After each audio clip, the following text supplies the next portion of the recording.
Good morning students. आज हम हमारा चैप्टर सेकंड का नया टॉपिक पढ़ रहे हैं और टॉपिक है undistributed profits, reserve and loss. इसके नोट्स मैंने आपको शेयर किए थे कल और आज मैं आपको उसका थ्योरी पढ़ा रही हूँ कि आखिर ये चीज़ वर्क कैसे करती है। मैंने आपको बताया था कि जब भी किसी पार्टनर का न्यू एडमिशन होता है, जब भी हमारी फर्म में कोई पार्टनर एंटर होता है तो उस केस में काफ़ी सारे चेंजेस होते हैं और वो चेंजेस मैंने आपको बताया था कि ट्रीटमेंट ऑफ गुडविल, जैसे कि न्यू रेशो हम निकालते थे। हम न्यू रेशो के बाद हमारा एक टॉपिक है अनडिस्ट्रीब्यूटेड प्रॉफिट। अनडिस्ट्रीब्यूटेड प्रॉफिट का मतलब है ऐसे प्रॉफिट, ऐसे रिजर्व और ऐसे लॉसेस जिन्हें पार्टनर्स में अभी तक बांटा नहीं गया है। आपको मैंने बताया था कि प्रॉफिट्स सारे के सारे पार्टनर्स डिस्ट्रीब्यूट नहीं करते हैं। प्रॉफिट का कुछ हिस्सा वो फ्यूचर में आने वाली घटनाओं के लिए बचा के रखते हैं कि अगर फ्यूचर में उन्हें उसकी जरूरत पड़ी तो वो उस प्रॉफिट में से अपना काम आगे कर सकते हैं। तो ये प्रॉफिट कौन कौन से होते हैं या ये रिजर्व कौन कौन से होते हैं? ये प्रॉफिट होते हैं प्रॉफिट एंड लॉस का क्रेडिट बैलेंस। आपने देखा होगा पीएनएल अकाउंट हम बनाते हैं और नेट प्रॉफिट आता है, उसी को ही यहाँ पे बोला गया है पीएनएल अकाउंट का क्रेडिट बैलेंस। अगर प्रॉफिट है तो क्रेडिट साइड ज़्यादा थी और डेबिट साइड कम थी, तो इसलिए प्रॉफिट एंड लॉस का क्रेडिट बैलेंस बोला गया है। लेकिन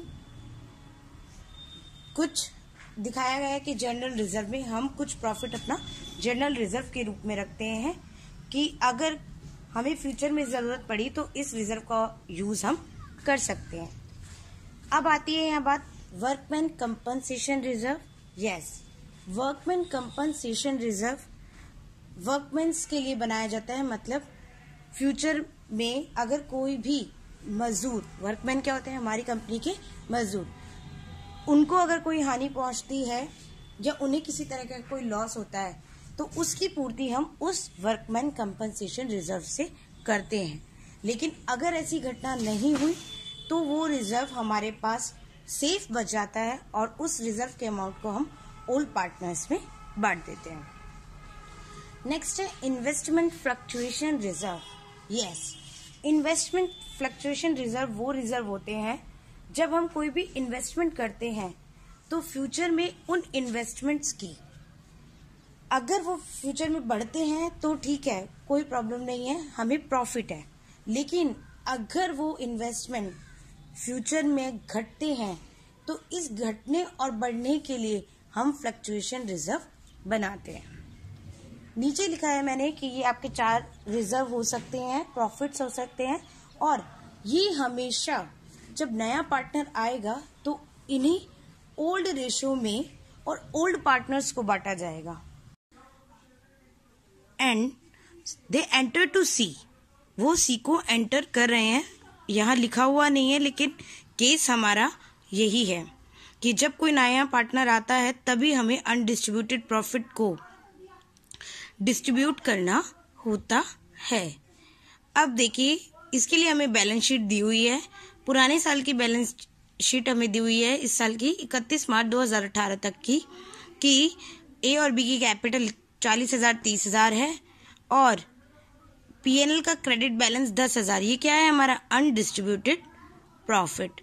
हमें दिया है general reserve 20,000, outstanding expenses 2,000, goodwill, building, patent, furniture, stock और कैश।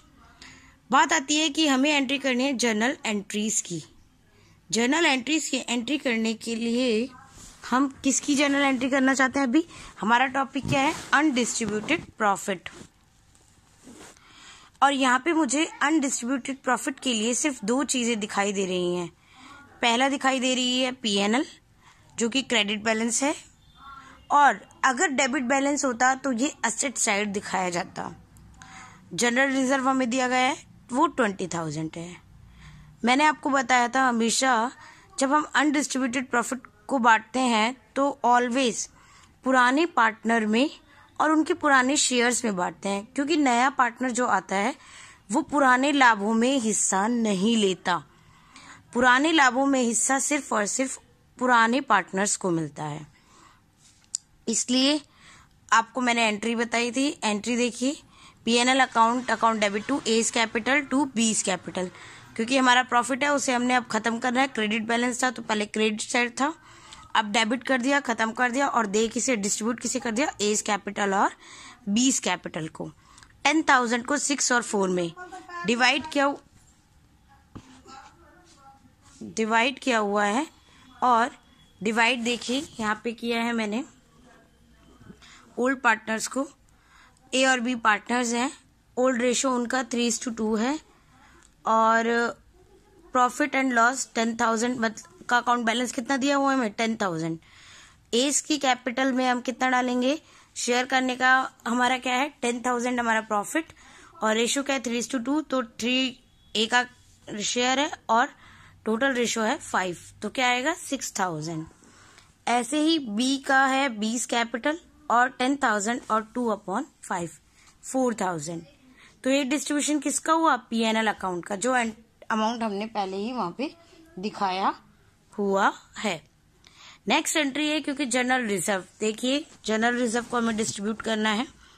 जनरल रिजर्व डिस्ट्रीब्यूट करने के लिए हमें बोला गया है कि जनरल रिजर्व का अमाउंट कितना है 20,000 और उसे भी हमने 3:5 के रेशो में डिस्ट्रीब्यूट किया है। इसलिए जनरल रिजर्व के लिए एंट्री होगी आपकी general reserve account debit to A's capital to B's capital और अमाउंट कितना होगा, एज कैपिटल का 12,000 और बीज कैपिटल का 8,000। इस तरीके से हमें ये क्वेश्चन सॉल्व करना है। अनडिस्ट्रीब्यूटेड प्रॉफिट अगर आपकी बैलेंस शीट में आपको कुछ भी दिखाई दे रहा है तो नए पार्टनर के आने पर वो पार्टनर्स के कैपिटल अकाउंट में हम ट्रांसफर करेंगे और उससे रिलेटेड एंट्री इस तरीके से होगी। अगर आप लोगों को कोई भी प्रॉब्लम होती है तो आप मुझसे पूछ लीजिएगा।